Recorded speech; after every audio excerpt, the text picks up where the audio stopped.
there is so much money in American politics, which creates all of these perverse incentives. So, in my mind, the thing that strikes me as obviously standing in the way of taking a more non interventionist stance is what we could just call the whole military industrial complex, right? There's so much lobbying, there's so much money, there's so much, gosh, the amount of that in the US, American politics is insane. I don't think there's any other nation that has anything close to that level of just perverse incentives being created financially through all of these deals. And I mean, I often just think we know what we know, but I wonder how much stuff there is there that we're not even aware of. Like, how deep is that rabbit hole? And I think that unless you can do something about that, and I don't know what steps would need to happen for that to take place, this would naturally just always continue because it might be destructive for the average American. It might be destructive for the average person overseas, but it's very beneficial to a tiny pool of people who financially benefit from it. Yeah, that's for sure. And I think that, it's interesting. One of the things that I think left wingers, particularly like left wing populist types, like Cenk Uygur at the Young Turks, guys like that, what I think they really get wrong is that they almost touch on like what you just said, but they'll go, yeah, so the problem is there's all this money in politics, and that's where we got to get money out of politics. And what they're referring to is campaign contributions. So like we got to make it illegal for, for Boeing or for Lockheed Martin or for Goldman Sachs to give campaign contributions to like a super PAC so that they can get their politician in office and then he can do their bidding. And I understand the impulse to feel that way. It certainly is very corrupt that like these companies can give money to politicians and then those politicians can enact policies that are beneficial to those companies. But really, when you think about it, that's the least of it. I mean, and even if you were to somehow, make it illegal to have super PACs or publicly financed campaigns or something like that, they'll always find another way to give those candidates money. I mean, like just for example, right? It was illegal for Saudi Arabia to contribute to Hillary Clinton's presidential campaign. Because you're not allowed to take money from foreign governments, right? So they couldn't contribute to Hillary Clinton's presidential campaign. So they just gave the Clinton Foundation $10 million. They gave the Clinton Foundation $10 million right before she was running for president. And you know what's really weird? Since she lost, they haven't contributed any more money to the Clinton Foundation. I guess those Saudis just didn't, they're not as into charity as they were when Hillary Clinton was running. But of course the quick one there, Dave. Why would Saudi Arabia want Hillary Clinton to win? Oh, I mean, because look, at the time, Donald Trump was running on ending all of the wars and making a partnership with Russia and just taking out ISIS and leaving Assad in power. But that's not what Saudi Arabia wants. Saudi Arabia didn't want Assad to stay in power. And Hillary Clinton was running on a no-fly zone in Syria, meaning that we were going to start shooting down the Russian planes and we were going to overthrow the regime. The entire war in that was going on during the Obama administration, the war in Syria and the war in Yemen, were all, listen, you can go look this up. If you go Google it, Google Obama placate the Saudis. And this was in Obama's own words why he launched the war in Yemen. It was to placate the Saudis because we had pissed off the Saudis with the war in Iraq and the deal with Iran. And so we had to get them back in our corner. And so Obama launched a war that killed hundreds of thousands of innocent people in order to do business with the Saudis. And then, of course, overthrowing Bashar al-Assad was also part of this like makeup for giving Iran all of Iraq, essentially. Because once we overthrew Saddam Hussein, the Shiites took control and they were very allied with Iran. And so now Iran had more influence in the region. And so to make that up to the Saudis and the Israelis, even though the Israelis wanted the war in Iraq, they also wanted the war in Syria. And so so it's all a game of like what's in their interest and what they're so the big banks, if they're not allowed to give campaign contributions, they'll just do what they keep doing, which is what? Oh, they pay Obama $600,000 to give a speech. They pay Hillary Clinton, $1 million to give a speech. It's like they find their way. So the real problem of money in politics is not that people can make political contributions to campaigns, although that is an issue. The real problem is the government spending itself. The real problem is that when you have a government that spends nearly $7 trillion a year, which I believe is what we're going to be up to for this fiscal year, is the biggest, most powerful organization in the history of the world, is the United States of America's federal government, by any metric that you want to measure. In terms of budget, in terms of number of people employed, in terms of just raw power of what they can do around the world, there's no close second. The United States of America, if you want to go to war, I take the United States of America, and you could have anyone else in all of history.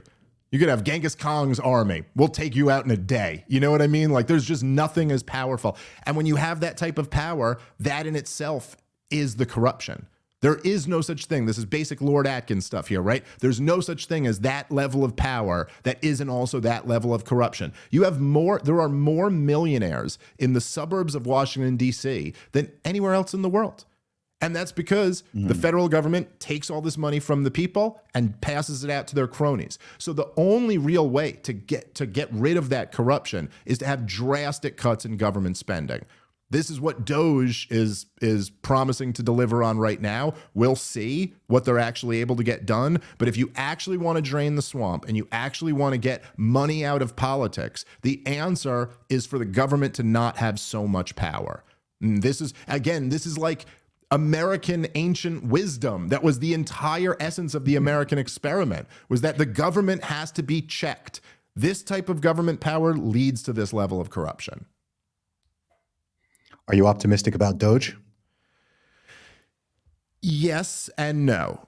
So what I love about it is that, if nothing else, it's putting these issues front and center into the American consciousness, and I guess the world's consciousness to some degree. And so I already think that's a huge win. I mean, they got Ron Paul advising Elon Musk and Vivek Ramaswamy. I mean, that's just awesome to me. Like, I just think that's so great.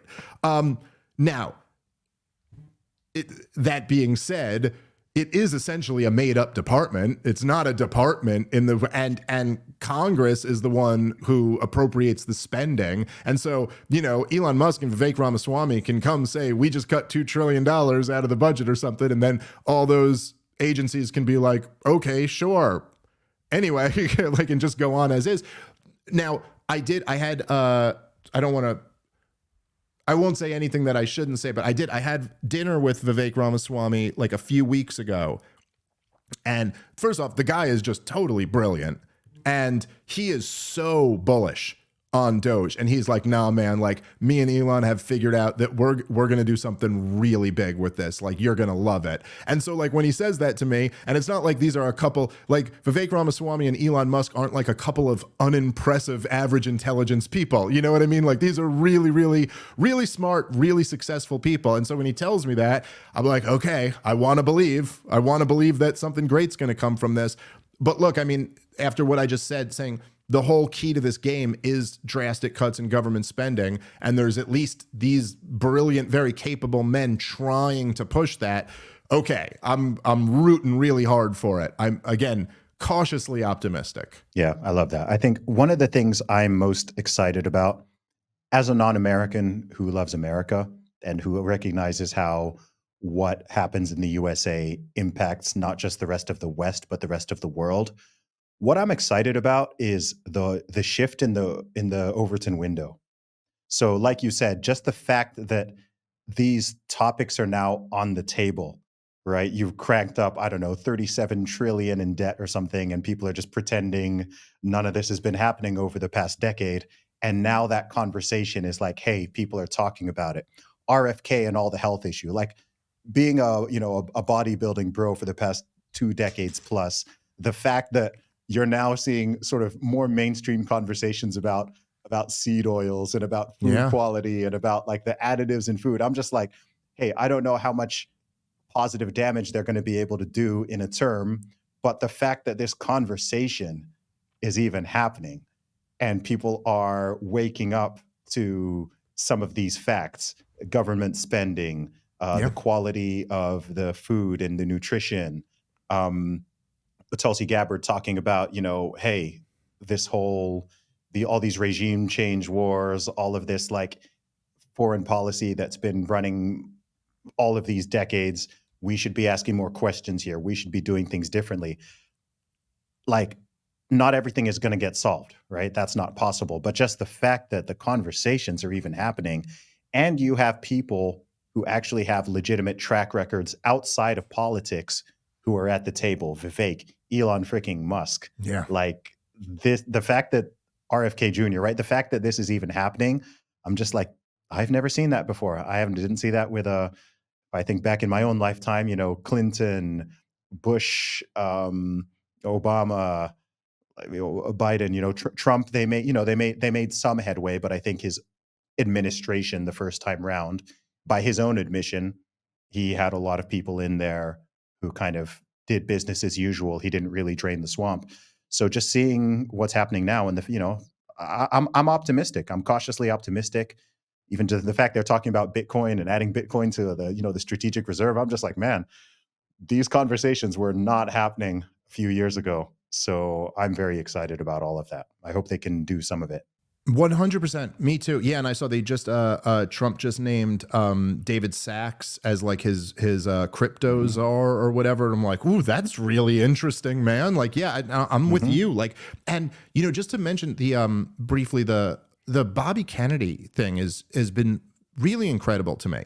And this was something that this was not an area that I did or do have like any particular knowledge in. Like, I don't know, my wife is like a health nut, and she's like no seed oils and stuff. And I'm like, okay, I won't have seed oil, but I couldn't actually tell you why seed oils are bad or why, whatever. But there's very few people that I think Ron Paul's presidential campaign is the only thing I could compare to Bobby Kennedy's presidential campaign, where there was this one issue that was at the center of his campaign that he decided he was going to make the campaign about. And then it became like an issue that everyone was talking about. Now, it's a little bit different with Ron Paul because there were anti-war leftists and there were people talking about the wars. Bobby Kennedy decided that he was going to put something at the center of his campaign that no other presidential campaign had ever even made a minor issue in their campaign. I mean, like, maybe like if health ever came up, it would be like, there'd be a debate on health insurance. That's been in politics before. Okay, should we have Medicare for all, or should we have Obamacare, or how exactly should you be covered? But Bobby Kennedy just got up and said, America leads the world in chronic illness. And I'm kind of embarrassed to admit that I didn't even know that was true. I didn't know that was true until Bobby Kennedy said it. And you're like, wait, really? Do we? We lead the, well, why and drug is usage. that? Yeah. And right. And you're like, wait, what? Why? And then all the entire establishment could say is, hey, you're a kook because you think it's the vaccines, or you think it's our diet, or you think it's the, and then you're like, okay, so what is it? And they have no answer. Oh, and by the way, they have no interest in even getting to the bottom of it. And do you know what I love about it as well? I love the fact that he's jacked. I love the fact that he is in shape. So this isn't someone here talking about health and they're like obese or they're like ultra skinny, and it's like, no, you can look at him and it's like, yeah, he's in shape. You see him working out, posting those videos. I'm like, bro, I freaking love this. And I've just never seen this before. The timing just right after the COVID insanity, where it's like, oh, like we had this whole health crisis, but none of you ever even seemed to care to mention that, like, I forget the exact numbers, but it was, I think 78% of the people hospitalized with COVID were obese. You're like, really? Yep. And that's just never going to come up? Like, while we're totally upending everything about civilization, you're never going to mention that, oh, by the way, pretty much, with very few exceptions where you have like very severe illnesses, pretty much whether you take yourself out of the risk pool for COVID severe outcomes is all in your hands. You could pretty much like just, you know what I mean? Like, you have the power to not be obese if you are. And I'm not trying to downplay how difficult it is to go from being obese to being in shape, but it is within your power. You can do it. And all of the steps are available to you. Like, with the internet today, there's no hiding from the fact that you have the information. And like, yeah, it was just, it was definitely time for this conversation to rise to the forefront. And again, one of the things that's one of the similarities between the military industrial complex, the banking sector, and then the health slash, the insurance slash pharmaceutical industries is just like the appalling amount of corruption in them. And that was one of the things that Bobby Kennedy was really shining a light on. It was like after COVID, I think, was just a very good time for his campaign to come around, where a lot of people like me who never really thought about vaccines or anything like that I was like, I'm listening to what you have to say, because I watched what they just did with this COVID shot. And so if you're telling me they did that with the other shots as well, I'm open to hearing that. I have no idea if the MMR vaccine leads to increases in autism. I have no idea whether that's correct or not, but I'm listening. I'm open to the argument for sure. And, I think it's Bobby Kennedy has changed the conversation in a profound way. It'll probably be 20 years before we understand what impact his presidential campaign actually had. For sure. Yeah, man, dude. It's exciting. Like I said, I'm not American. I don't even live in America, but I'm like when when Trump won this time, like I generally have a rule of not getting emotional about politics, right? On the upside or on the downside. But I felt like I felt something just shift in the energy, in the culture. I mean, it's interesting being here in Dubai. Like, Americans might not know this. Like, most people wanted him to win, man. Like, not like people in different countries. Like, people were like, yeah, look, I hope. I'm talking to Arab guys. I'm talking to people from other parts of the West, and everyone's kind of like, yeah. Like, I hope Trump wins. I think Trump's going to take it.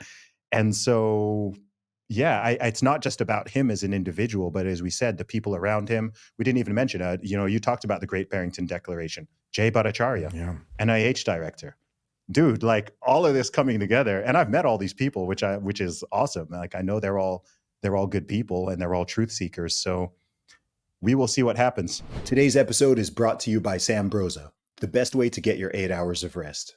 I met the owners of the company while they were on tour with Tucker Carlson, and their nighttime syrup has been a game changer for me. It's really effective to get your quality rest at night.